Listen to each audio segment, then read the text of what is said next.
This is a video response to Wise Monkey 888 regarding the book of Job. So I'm going to start reading some selections from the book, and I think that they have some pretty interesting ideas. This is from chapter 1, verses 6 through 12. One day the heavenly beings came to present themselves before the Lord, and the Satan also came among them. The Lord said to the Satan, "Where have you come from?"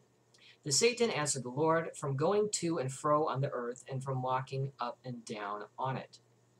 So immediately, the idea of the Satan that you get from Job is definitely not somebody who's an enemy of God, but rather his watchdog, patrolling people on the earth to find out what they're doing. I find it very interesting that an omnipresent and omniscient God needs a little helper to do this. So keep going. The Lord said to the Satan, "Have you considered my servant Job? There is no one like him on the earth, a blameless and upright man who fears God and turns away from evil." So God is taking credit for Job's righteousness. Then the Satan answered the Lord, "Does Job fear God for nothing? Have you not put up a fence around him and his house and all that he has on every side? You have blessed the work of his hands, and his possessions have increased in the land. But stretch out your hand now and touch all that he has, and he will curse you to your face." So we're going to find out if Job's righteousness is a result of being blessed by God or not. The Lord said to the Satan, "Very well, all that he has is in your power. Only do not stretch out your hand against him." So the Satan went out from the presence of the Lord. So the Lord accepts the Satan's wager because he craves Job's loyalty. This is from chapter 2, verses 1 through 10. One day the heavenly beings came to present themselves before the Lord, and the Satan also came among them to present himself before the Lord. The Lord said to the Satan, "Where have you come from?" The Satan answered the Lord, "From going to and fro on the earth, and from walking up and down on it." The Lord said to the Satan, "Have you considered my servant Job? There was no one like him on the earth, a blameless and upright man who fears God and turns away from evil." So, again, taking credit. He still persists in his integrity, although you incited me against him to destroy him for no reason. Job knows this. Job knows that he's being persecuted for no reason. Then the Satan answered the Lord, "Skin for skin, all that people have they will give to save their lives. But stretch out your hand now and touch his bone and his flesh, and he will curse you to your face." The Lord said to the Satan, "Very well, he is in your power, only spare his life." So again, the Lord takes the Satan's wager because he craves Job's loyalty. And we're going to find out whether Job's uprightness and his integrity is because of being rewarded by the Lord or not. So the Satan went out from the presence of the Lord and inflicted loathsome sores on Job from the sole of his foot to the crown of his head. Job took a potsherd with which to scrape himself and sat among the ashes. Then his wife said to him, "Do you still persist in your integrity? Curse God and die." But he said to her, "You speak as any foolish woman would speak. Shall we receive the good at the hand of God and not receive the bad?" In all this, Job did not sin with his lips. So it is interesting, the idea of both good and bad coming from the hand of God. That's definitely not something that jives very well with a lot of Christian theology, at least. But what's more interesting to me about this is Job understands that, in a way, cursing God at this point would be pointless because God has already persecuted him for absolutely no reason. So why should he expect this system of retribution, of rewards and punishments, to come into effect at all when you have a capricious God who's persecuting him for no reason? Now, Eliphaz says something interesting in chapter 4, verse 5. He's talking to Job. "But now it has come to you, and you are impatient. It touches you, and you are dismayed." So Job, he's accusing Job of being impatient because he has been afflicted and he hasn't been restored to his previous conditions yet. And a lot of people like to remark about the patience of Job, but he actually confirms his impatience in chapter 6, verses 8 through 13. Oh, that I might have my request, and that God would grant my desire, that it would please God to crush me, that he would let loose his hand and cut me off. This would be my consolation. I would even exult in unrelenting pain, for I have not denied the words of the Holy One. What is my strength that I should wait? And what is my end that I should be patient? Is my strength the strength of stones, or is my flesh bronze?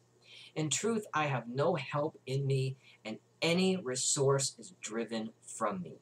So, Job wants to die. He's not being patient now, is he? This is from chapter 7, verses 16 through 21. Again, Job speaking. I loathe my life. I would not live forever. Let me alone, for my days are a breath. What are human beings that you make so much of them, that you set your mind on them? Visit them every morning, test them every moment. Will you not look away from me for a while? Let me alone until I swallow my spittle. If I sin, what do I do to you, you watcher of humanity? Why have you made me your target? Why have I become a burden to you? Why do you not pardon my transgression and take away my iniquity? For now I shall lie in the earth. You will seek me, but I shall not be. So Job doesn't understand the endless scrutiny of human beings by this God. And he doesn't understand how the minutiae of our insignificant lives, which are going to end and we're not going to return, have any effect on God at all, and why he's so concerned about it. His friend Bildad responds pretty interestingly in chapter 8, verses 4 through 6. If your children sinned against him, he delivered them into the power of their transgression. Oh, what a way to console a friend by saying that your kids deserve to die because they sin. If you will seek God and make supplication to the Almighty, if you are pure and upright, surely then he will rouse himself for you and restore to you your rightful place. So God expects you to make supplication in order to be delivered, Job. Job responds in this way.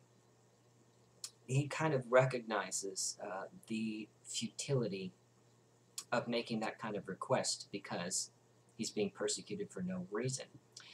This is in chapter 9, verses 15 through 24. Though I am innocent, I cannot answer him. I must appeal for mercy to my accuser.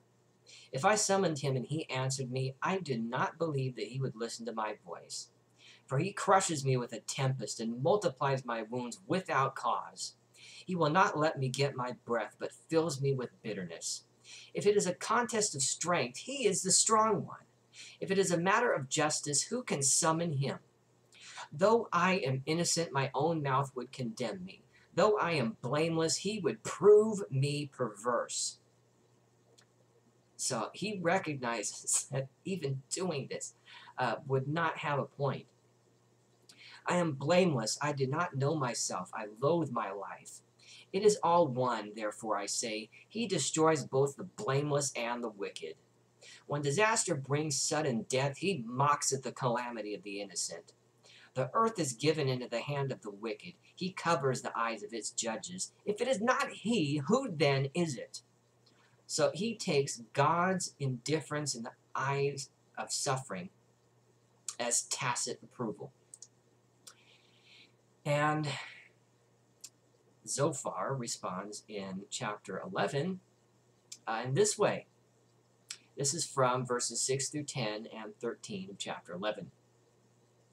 Know then that God exacts of you less than your guilt deserves. Job is suffering because God needs to punish him. Can you find out the deep things of God? Can you find out the limit of the Almighty? If it is higher than heaven, what can you do? Deeper than Sheol, what can you know? Its measure is longer than the earth and broader than the sea. If he passes through and imprisons and assembles for judgment, who can hinder him? So God can do whatever he wants, whether you like it or not. If you direct your heart rightly, you will stretch out your hands toward him. If you knew what would serve you best, you would grovel at his feet right now.